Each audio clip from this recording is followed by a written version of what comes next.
السلام علیکم ورحمۃ اللہ وبرکاتہ۔ بسم اللہ الرحمن الرحیم۔ آج افطاری کے موقع پر دعا کے حوالے سے کچھ باتیں آپ کی خدمت میں پیش کرنی ہیں۔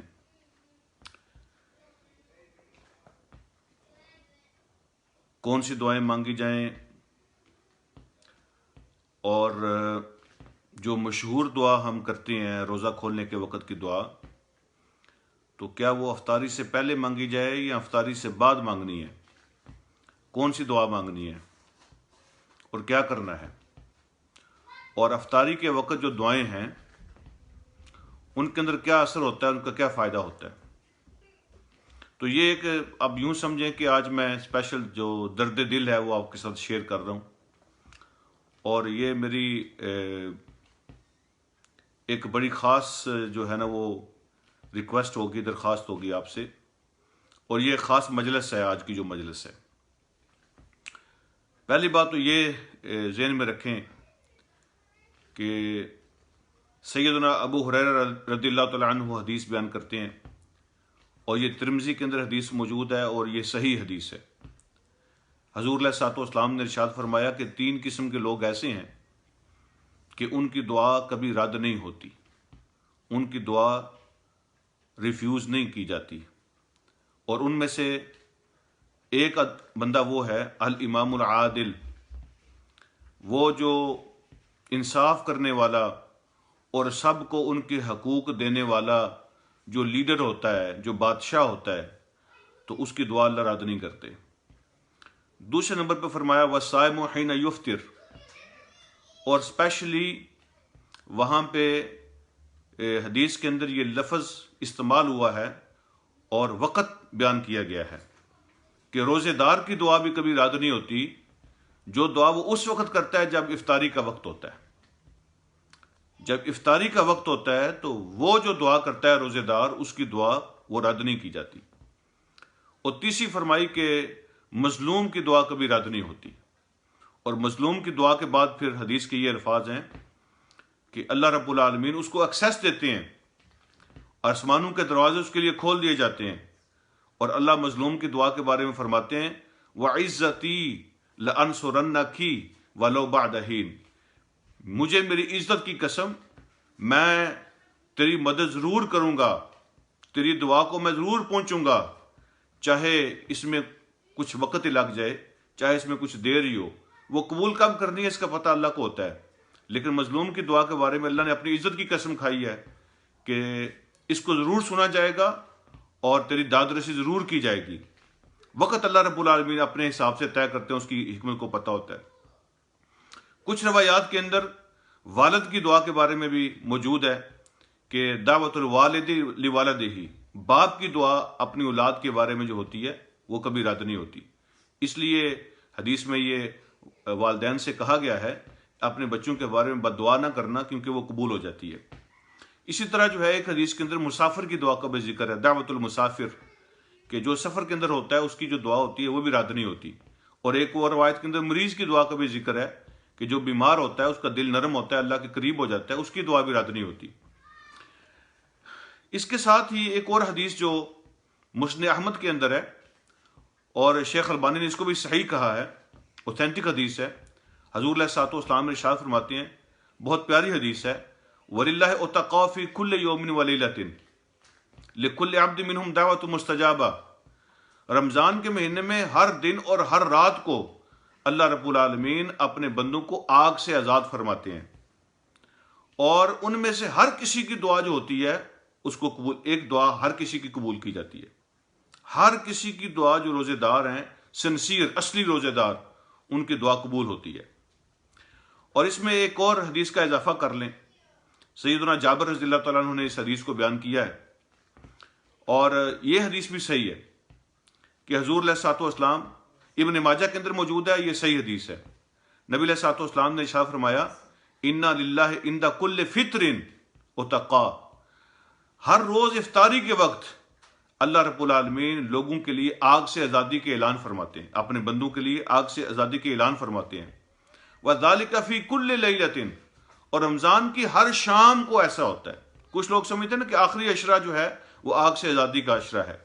یہ صحیح حدیث کہہ رہی ہے کہ رمضان کی ہر شام کو جب افطاری کا وقت ہوتا ہے تو اللہ رب العالمین اپنے بندوں کو آگ سے آزادی کے اعلان فرماتے ہیں اور پروانے جاری کرتے ہیں. یہ افطاری کے وقت جو دعا ہے یہ ساری حدیث کہہ رہی ہیں کہ وہ رد نہیں ہوتی ہیں اور قبول ہوتی ہیں. اس کی ایک خاص وجہ ہے. وہ خاص وجہ یہ ہے، آپ خود اس مثال سے سمجھیں. آپ نے کسی مزدور کو مزدوری پہ لگایا ہو، اس کو کوئی کام دیا ہو، کوئی جاب دی ہو، اور جب وہ اپنے جاب کے ختم کرنے کے وقت پہ پہنچتا ہے، پسینے سے شرابور ہوتا ہے، تھکاوٹ سے ٹوٹا ہوتا ہے، گرد و غبار اس پہ پڑا ہوتا ہے، بری حالت ہوتی ہے، تھک چکا ہوتا ہے کام کر کر کے، تو اپنی جاب کے اینڈ پہ جب وہ پہنچتا ہے تو اس کی حالت بڑی ترس کرنے والی ہوتی ہے. قابل رحم اور قابل ترس ہوتا ہے. وہ بندہ تھکا ہوا ہوتا ہے. تو آپ کو اس وقت اس پہ جو ترس آتا ہے وہ صبح کے وقت نہیں آتا، دوپہر کے وقت نہیں آتا. جب اس کا اختتامی وقت ہوتا ہے نا، آپ کا دل پسیج جاتا ہے، نرم ہو جاتا ہے، اس پہ رحم آتا ہے، ترس آتا ہے. بالکل ایسے ہی ہر روز جب روزے دار روزہ رکھتا ہے تو صبح کو جو تر و تازہ ہوتا ہے، دوپہر کو تھوڑا سا مدھم ہو جاتا ہے، اور شام کو اس کی حالت جو ہے نا وہ بہت ابتر ہو جاتی ہے. بھوک کا ستایا ہوا، پیاس کا ستایا ہوا، تھکا ہوا، قابل ترس، قابل رحم ہو جاتا ہے. اور اس وقت پھر اللہ رب العالمین کو اپنے اس مزدور پہ جو ترس آتا ہے وہ کسی اور وقت پہ نہیں آتا. تو جو افطاری کا وقت ہوتا ہے نا، وہ روزے دار کی حالت قابل رحم اور قابل ترس ہوتی ہے. اور اللہ رب العالمین کی ذات سب سے زیادہ رحیم و کریم ہے.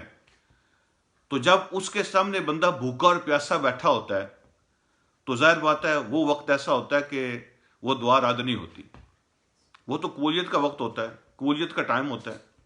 وہ کیسے رد ہوگا؟ اللہ رب العالمین کی رحمت کی توجہ بندے کی حالت جو ہے نا وہ کھینچ لیتی ہے. اللہ کی رحمت کو اپنی طرف متوجہ کر لیتی ہے بندے کی حالت، اور پھر وہ جب دعا کرتا ہے تو وہ قبول ہو جاتی ہے. دیکھیں نا، بہت سے لوگ، بدنصیبی کے ساتھ میں کہہ رہا ہوں، بہت سے لوگ ایسے بھی ہوتے ہیں کہ جب وہ قابل رحم حالت کو پہنچتے ہیں، جب ان کی ہر بات قبول ہونے کا وقت آتا ہے، جب اللہ سے مانگنے کا وقت ہوتا ہے، جب اللہ کو اس پہ ترس آ رہا ہوتا ہے، اس وقت وہ جب وہ دعا مانگ رہا ہوتا ہے تو کیسے دعا مانگ رہا ہوتا ہے؟ وہ دعا سے مانگ رہے ہوتے ہیں. افطاری کے لیے جناب مختلف چیزیں رکھی جا رہی ہوتی ہیں اور ٹیبل سجائے جا رہے ہوتے ہیں. تو ایسے لوگوں نے ہاتھ اٹھائے ہوتے ہیں، اور ایسے ہاتھ کر کے نا تو کوئی بچہ یا گھر کی خواتین یا کوئی میزبان جو ہوتے ہیں وہ چیزیں لا کے رکھتے ہیں. تو ایسے دعا بھی مانگ رہا ہوتا ہے تو ساتھ ساتھ اشارے بھی کر رہا ہوتا ہے کہ اس کو ادھر رکھو، اس کو ادھر رکھو، فلاں چیز بھی لے آؤ، چٹنی بھی قریب کرو، یہ رکھو، وہ. تو ایسے اشارے بھی کر رہا ہوتا ہے ساتھ ساتھ، اور بہت سارے کام ساتھ ساتھ کر رہا ہوتا ہے، اور ساتھ ساتھ ہاتھ بھی ایسے کیے ہوتے ہیں. ایسے دعا کیسے قبول ہوگی؟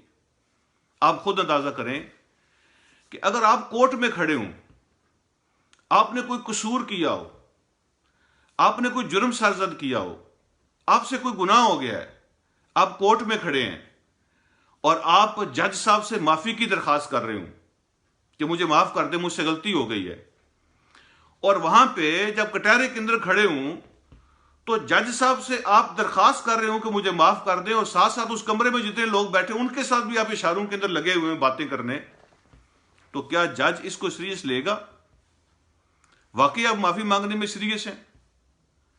وہ اس کو آپ کو معافی دے گا یا اس کو توہین عدالت سمجھے گا؟ جب ایک بندہ قصوروار ہو اور اس کی حالت قابل رحم اور قابل ترس ہو، اور معافی دینے والے کا دل آیا ہوا ہو اس کو معاف کرنے پر اور رحم کرنے پر اس پہ، لیکن اس کے لینے کا انداز ایسا ہو کہ وہ انسلٹنگ ہو، لینے کا انداز ایسا ہو کہ بندہ کو دینے کی بجائے اس پہ غصہ آ جائے، تو پھر کیسے وہ اس کو معاف کرے گا؟ کیسے اس کی دعا کو قبول کرے گا؟ کیسے اس پہ رحم کرے گا؟ لہذا یہ جو آخری وقت ہوتا ہے نا، یہ سب کچھ کمانے کا ہوتا ہے، یہ سب کچھ لینے کا ہوتا ہے، یہ جولی بھرنے کا وقت ہوتا ہے، اپنی کمائی، اپنی مزدوری حاصل کرنے کا وقت ہوتا ہے. تو اس کو کھانے پینے کی چیزوں میں، پکوڑوں اور سموسوں میں اور شربتوں میں اور ان چیزوں میں ضائع مت کیا کریں۔ اس وقت خاص توجہ کے ساتھ کبھی کس طرف اشارہ کرنا، کبھی کس طرف اشارہ کرنا، ایسی دعائیں اللہ قبول نہیں کرتے جس میں دل نہیں لگا ہوتا۔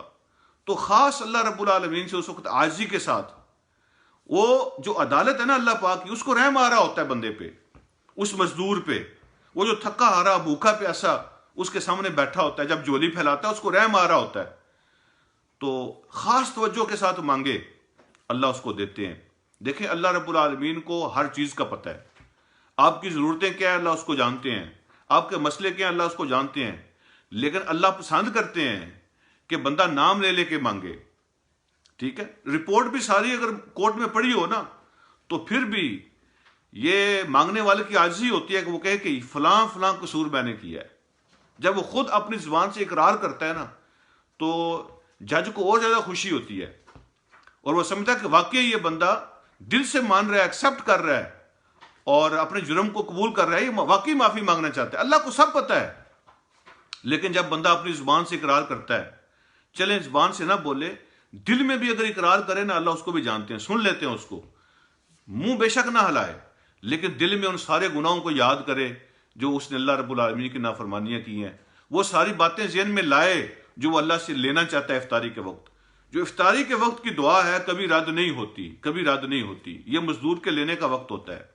ایک اور بات میں آپ سے عرض کر دوں، اس کے بعد میں دعا کی طرف آتا ہوں۔ حضور علیہ الصلوۃ والسلام کی صحیح حدیث ہے، حضرت ابی بن کعب رضی اللہ تعالیٰ عنہ ایک دن، بعض اوقات ایک خاص وقت ہوتے ہیں بات کرنے کے، انہوں نے نبی علیہ الصلوۃ والسلام سے درخواست کی کہ اللہ کے نبی صلی اللہ علیہ وسلم، جب میں اپنے لیے دعا مانگتا ہوں تو میرا جی چاہتا ہے کہ میں آپ پہ درود بھیجوں، تو اپنی دعا کا وقت جو ہے نا وہ میں استعمال کروں آپ پہ درود بھیجنے کے لیے، تو کتنا وقت استعمال کروں؟ 1/4 کافی ہے کہ چوتھا حصہ میں آپ پہ درود بھیج لیا کروں، باقی 3 حصے اپنے لیے دعا مانگ لوں۔ آپ نے فرمایا بہت اچھا ہے، اگر زیادہ کر لو تیرے لیے بہتر ہے۔ انہوں نے کہا چلو آدھا کر لیتا ہوں، فرمایا بہت اچھا ہے، زیادہ کر لو بہتر ہے۔ عرض کیا چلو 3 حصے کر لیتا ہوں، 3 حصے درود پڑھوں گا، 1 حصہ میں اپنے لیے دعا کر لوں گا۔ فرمایا بہت اچھا ہے، زیادہ کر لو تو یہ اور اچھا ہے۔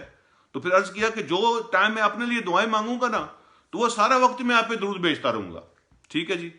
اس کا مطلب یہ نہیں ہے کہ آپ دعا نہ مانگیں، لیکن مطلب یہ ہے کثرت کے ساتھ درود بھیجیں۔ عصر کی نماز کے بعد، عصر کے بعد جیسے جیسے افطاری قریب آ رہی ہو تو میری آپ سے درخواست ہے کہ حضور علیہ الصلوۃ والسلام کی ذات پہ دل کے ساتھ جتنا پاسبل ہو، 1 تسبیح کر لیں، آدھی تسبیح کر لیں، جتنا پاسبل ہو دل کے ساتھ آپ درود مانگیں، پڑھیں۔ تو حضور علیہ الصلوۃ والسلام نے ابی بن کعب کی جب یہ بات سنی نا کہ میں پھر آپ زیادہ آپ پہ درود بھیجوں گا، آپ نے 2 جملے ارشاد فرمائے تھے۔ وہ 2 جملے کیا ہیں وہ سماعت فرما لیں۔ آپ نے فرمایا اذن تکفا ہمک ویغفر لک ذنبک، اگر تم ایسا کرو گے تو تیری ساری مشکلیں، تیرے سارے مسئلے، تیری ساری پریشانیاں، تیری ساری حاجتیں وہ پوری کر دی جائیں گی اور تیرے گناہوں کو معاف کر دیا جائے گا۔ اللہ رب العالمین تو جانتے ہیں میری حاجتیں کیا ہیں، میرے مسئلے کیا ہیں، میری پریشانیاں کیا ہیں، میری ضرورتیں کیا ہیں، وہ جانتے ہیں۔ تو اللہ پاک بغیر مانگے ہی اس کی حاجتیں بھی پوری کریں گے اور اس کے گناہ بھی معاف کریں گے۔ تو عصر کی نماز کے بعد افطاری کے قریب کچھ وقت درود میں بھی لگایا کریں۔ اللہم صلی علی محمد وعلی آل محمد کما صلیت علی ابراہیم وعلی آل ابراہیم انک حمید مجید، اتنا پڑھ لیں، یا پورا درود پڑھ لیں، درود ابراہیمی جو ہے تب تو بھی ٹھیک ہے، جو پاسبل ہو۔ اللہم صلی وسلم وبارک علی محمد وعلی آل محمد، یہ کہہ لیا کریں، یہ بھی کافی ہے۔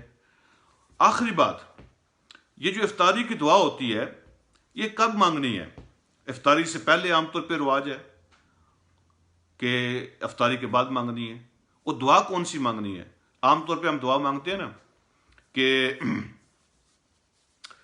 جو مشہور دعا ہے، ٹھیک ہے، اللہم انی لک صمت وبک آمنت وعلیک توکلت وعلی رزقک افطرت، اور یہ افطاری سے پہلے مانگتے ہیں، اس کے بعد پھر ہم افطار کرنا شروع کرتے ہیں۔